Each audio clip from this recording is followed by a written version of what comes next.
I'm Malcolm Van Delst, and this is an excerpt from How Low Can You Go, book 5 in the Do the Wrong Thing series. Last week, Ava started a relationship with a man rumored to be a rapist, and Greg talked her out of drinking homemade alcohol. Warning, there is a lot of human ugliness and song lyrics about child abuse. This is a continuation of a chapter called It Gets Cold. Chubby, much older than anyone, even Simon. Brownish blonde, dull, frizzy hair. Thick red skin on his face and ruddy fingers that push like sausages from hand pillows, which push from tattered sleeves of several coats worn one on top of the other. He's quiet, but obsessively strokes an old piece of fur. Wait, what? That's not fur. It's a book. A Bible. I stare. Not fur, but a fanned out and deformed book. Someone, I suppose he, has stroked the open edge of the tome until the pages have half disappeared and turned brown where they're visible, looking like an old fur collar. I never see this guy or his book again, and I never find out who he is. September 12th, 2017, 5:10 p.m. A list of ugly scenes. When I started this series, these beats were the purpose of writing. Show what no one wants to see. But it's hard to make this stuff attractive or shocking enough to be readable, let alone entertaining. I am pig-headed. Convinced, certain, insistent that what I've seen and experienced is valuable when, well, people judge. And unless you're sick Irvine Welsh or William S. Burroughs, they don't want to read ugliness. Anyway, continuing, as you do when you've set yourself a goal, even if it's as misguided as making what is grotesque beautiful. Yes, shit is a natural part of our world, and yes, to a fly, it's like a grass and flower-covered meadow with the forest on the edge where birds sing and baby deer frolic with baby chipmunks. I was a fly when I was in this, I suppose. But I wasn't. Fighting, or had I given up? I was a coward, terrified of love, and I still am. Christmas Day, 1990. Before heading to Owen's, I stop at Mac's Milk for smokes. The store smells strongly of aftershave. Odd. I don't see any well-dressed and well-groomed men in here, only me, the clerk, and in front of me, in line, a homeless-looking dude with long matted hair. He throws his change at the clerk, who scrambles to pick it up. "Give me a bottle of Aqua Velva," the homeless guy snarls. I think this is the worst thing I've ever seen on Christmas until I leave the Max and see the same homeless guy squatting in the doorway of the Repertoire Cinema next door, pants down, a coil of shit below him. Owen and I find a restaurant, more of a haphazard cafe that's open. It's got cheap plastic tables and chairs in a room that looks like it was meant to be an office.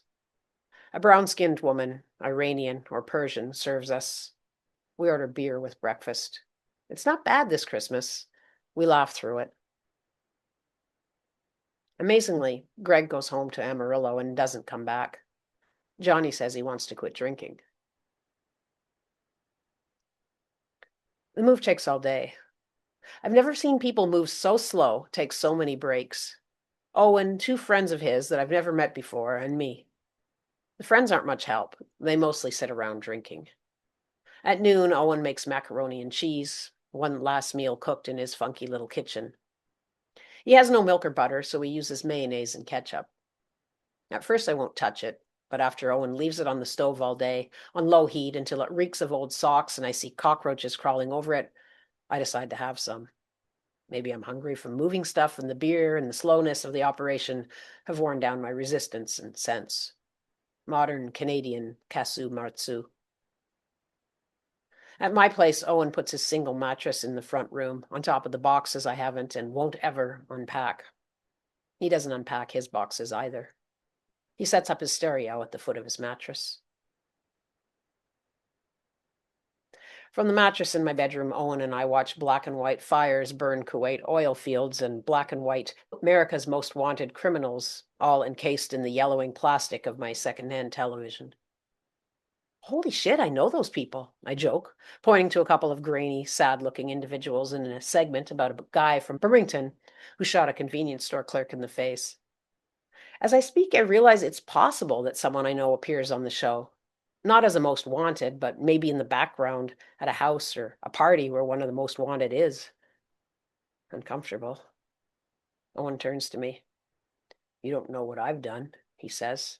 He looks me dead in the eyes, doesn't smile, and doesn't break my gaze. Ha ha, I say. I don't believe he's killed anyone, but there is that rape allegation.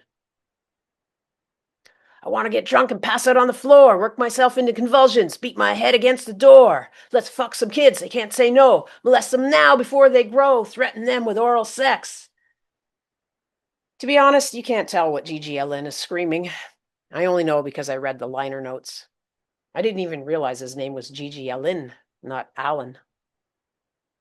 It's not my place to tell a roommate what he can and can't listen to, how loud or at what time. Owen likes to come home late, drunk. He loves this infamous punk rocker known mostly for his stage antics, shitting and throwing it at the audience, for example. Owen falls asleep to Gigi, screaming on repeat. When I wake up in the early morning, I go into his room and turn it off. Bring. Hello? Hi, Ava. Owen is here at Mercy Street. If you want the rent money, you should come as soon as possible. When Owen gets paid, I quickly learn he drinks the majority of it immediately. Thanks, I say to the soft voice. I don't know who she is, how she got my number, or how she knows about Owen, me, and the rent money. She must be someone from Nerd or Amoeba. It never occurs to me that it may be the same woman who warned me about rape. I get on my bike. By the time I arrive at Mercy Street, Owen's left. The next day, I tell him it's not working. He was fine the first month. He paid to move in, but he still owes me part of the second month, and now it's the third. He gives me the keys, but can't find anyone to help him move, so his stuff stays in the front room with mine. I don't know or care where he goes. Next chapter, nothing ventured.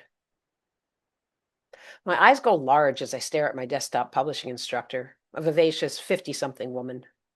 I'm in this 3-month college course with Posey, who's back from Berlin because it didn't work out with Paola. Not surprising. Relationships never work out for Posey. We're learning Ventura, a computer program that's going to revolutionize the publishing industry. Revolution.